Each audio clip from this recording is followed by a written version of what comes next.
Hello, this is an open letter to the Honorable Lloyd Doggett, Congressman from the 25th Congressional District in Texas. Congressman, my name is T.J. Scott. I was at the Randalls at Brody and Slaughter Lane on last Saturday, and I was not summoned by anyone. I found out that you were going to be at Randalls from the Texas 25th Congressional Meetup Group. I've never had any communication from the Libertarian Party, and I don't think that the Republican Party notified me of this office hours, but I could be mistaken. I know some people received cards from your office inviting them to this office hours. I wasn't one of them. I wonder why that was. Could it be that I'm a registered Republican? Or not necessarily registered, but every time I vote in a primary, I vote Republican primaries, and you didn't want any Republicans there? It's surely not because I've not called your office, written your office, or emailed your office, because I've done it all. Okay? The only response I've ever gotten was when I emailed you thanking you for voting against TARP. When I asked why you voted for cap and trade to raise taxes and to cut jobs in Texas, you did not give me an answer. No response. When I asked why you voted for the bailout for GM, I did not get a response. In fact, one day I called your office and asked about a stimulus package and how you voted, and your staff told me that they were sorry they couldn't give me that information over the phone. So I know that your office has my telephone number and has my address, but I did not get an invitation card. You were on MSNBC with Chris Matthews, and I believe that some of the things you said were not totally honest. So I'd like to give a more honest assessment of what happened in South Austin on Saturday, the 1st of August. You arrived without much fanfare, and you and your staff were totally unprepared. There was no place to congregate, no agenda, no stage. There wasn't even a speaker system so that the crowd of 300 people could hear you.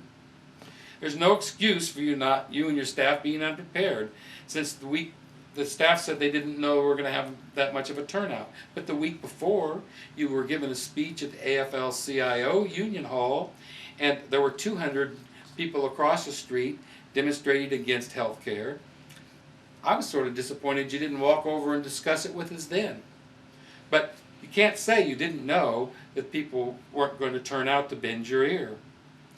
I can't believe your emails and your phone calls and your letters coming into your office doesn't let you know how important people think this health care issue is. But you arrived, no speaker system, the people crowded around you, and I was one of the lucky ones. I was right up front so I could hear you. The problem was, you didn't answer the questions.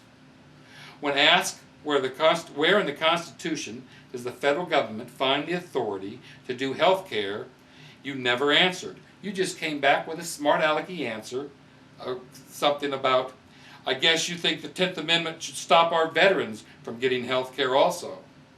So let me ask you again, Congressman, where in the U.S. Constitution does the federal government get the authority to do anything about health care? I really would like an answer to that question. There were some boos and some hollering, but some of us in the crowd said, quiet down, let's hear what the man has to say. Give him a chance to talk. Next, a woman in the crowd said, you're worth $21 million, and she would like to know how you could have that much money since you've been in the Congress for so long. Now, I have no idea where she got her numbers, since when I researched it on the internet, and according to Wikipedia, you're only worth $13 million. But you answered something like, you and your wife have saved well.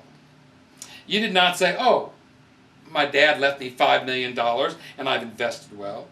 Or, I won the lottery, or my wife's a movie star and gets millions of dollars for her movies. I have to tell you, this left the crowd thinking that you made your millions somehow illegally. Again, the crowd did not feel you answered the question, and more yelling, and more people trying to calm the crowd down so that you could be heard. Then a woman asked if the U.S. Congress could not disperse a few $billion in cash for clunkers, how were they going to handle trillions of dollars involved in health care?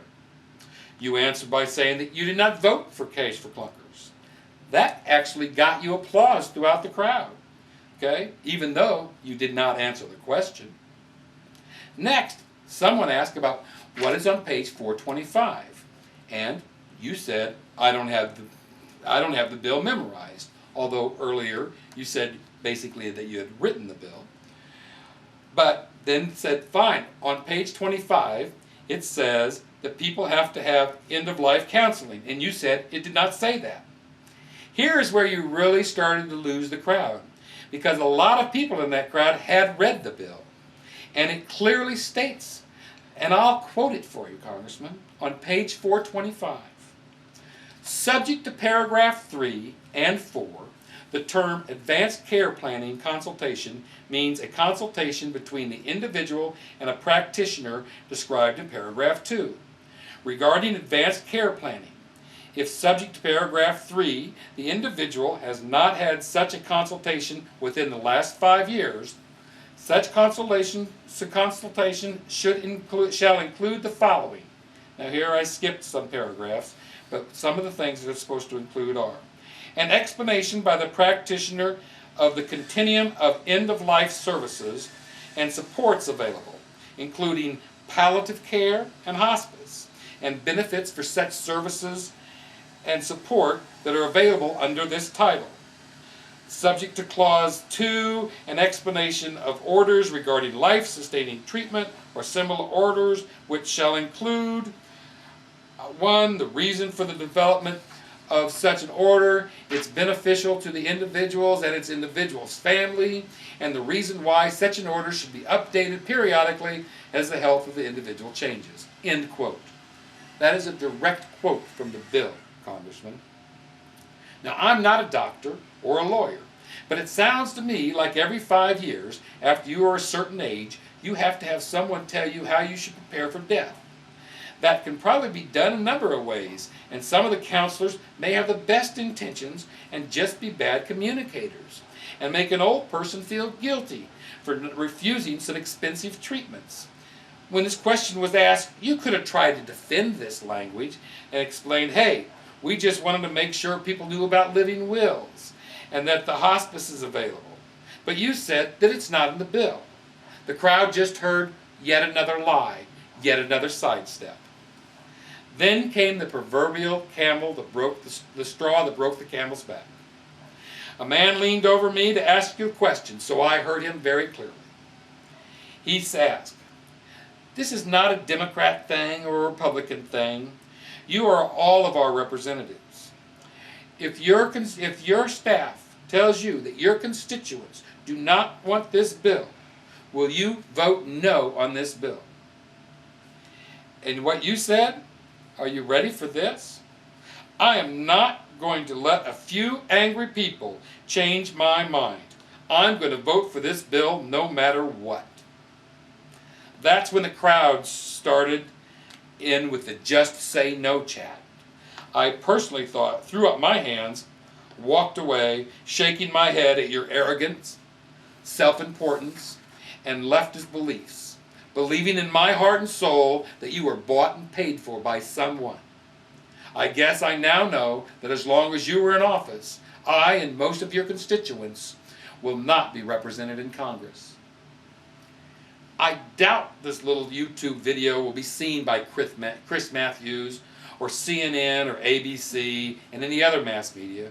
I can only hope that everyone in Congressional District 25, Republicans, Democrats, and Independents, get to see it. The last thing I would like to know is why you misled the people that saw you on MSNBC. Why did you let them think that you were just hollered down with just say no from the time you got there to the time you left? That is not true. You know it, and that's just unfair. Thank you.